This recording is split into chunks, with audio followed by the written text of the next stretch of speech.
அதுல நல்ல ஒரு பிங்க் கலர் சாரியில லக்ஷ்மி உட்கார்ந்து இருக்காங்க. பத்மாசனம் பியூட்டிஃபுல்லுங்க. அவங்க ஒரு தங்க கூட வச்சிருப்பாங்க, பார்த்திருக்கீங்களா? ரெடியா இருக்கும் நமக்கு கொடுக்கறதுக்கு. பிரார்த்தனை பண்றதுதான், டக்குன்னு கொடுத்துருவாங்க. இது எப்படி தெரியுமா வாங்கினாங்க? அவங்க விஷ்ணுனுடைய கால் பிடித்து 12 காலமாக செய்த ஊழியத்தின் பலனாக விஷ்ணு அவர்களிடம் கேட்டார்களாம், எனக்கு ஒரு வரம் தாருங்களேன், என் பக்தர்களுக்கு நான் ஏதேனும் தர வேண்டும். உடனே மகிழ்ந்த விஷ்ணு சொன்னாராம், உன்னிடத்தில் யார் வந்து கேட்டாலும் அவர்கள் வாழ்க்கை நிறைவாக இருக்கும்படியாக செல்வத்தை தரக்கூடிய ஒரு வரத்தை உனக்கு தந்தேன் என்று சொன்னாராம். லக்ஷ்மி கிட்ட எது கேட்டாலும் காசு கிடைக்கும்.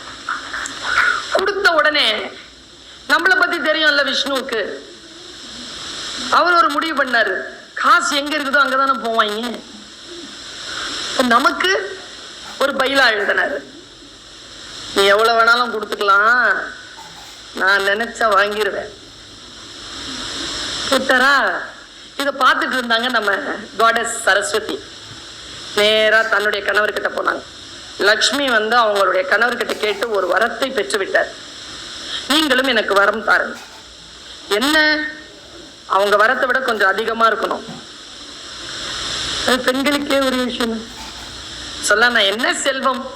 எல்லா செல்வத்திலும் செல்வத்துள் செல்வம் அச்செல்வம்.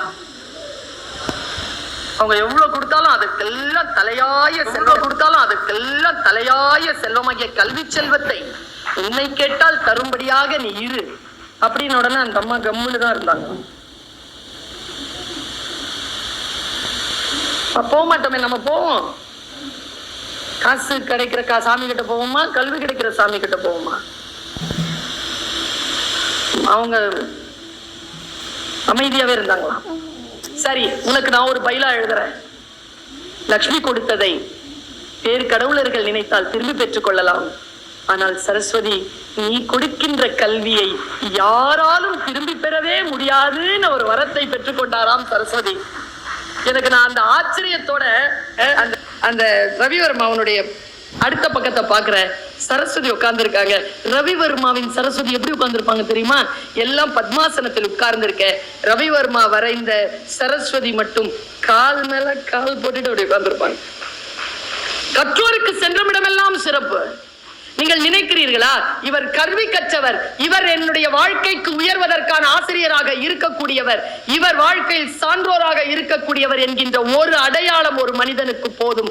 அந்த அடையாளத்துடன் அவன் கடைசி வரைக்கும் இந்த சமூகத்தில் மிக உயர்ந்த நிலையில் வாழ்வான் என்ற அந்த வாழ்க்கையை கொடுக்கின்ற புத்தகங்களுக்கு நன்றி.